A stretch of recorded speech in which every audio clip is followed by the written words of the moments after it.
Top 10 facts only in the Philippines. Number 1, sarili mong pera sa SSS o GSIS, pinapautang sa iyo na may malaking interest.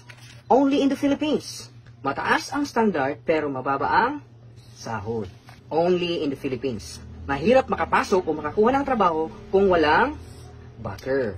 Only in the Philippines. Maliit ang sahod pero malaki ang kaltas sa SSS, Pag-ibig, PhilHealth, BIR o GSIS.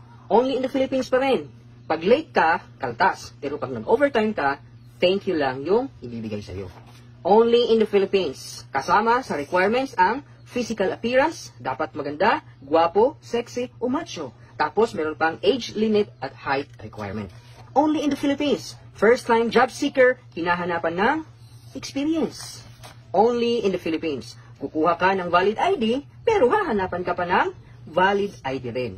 Number 9, only in the Philippines. Pag magaling ka sa trabaho, dinadagdagan ka ng trabaho. Hindi dinadagdagan ang sweldo. At panghuli, only in the Philippines. Presyo ng mga bilihin ay mataas, ngunit ang sahod ay di tumataas. Hay nako.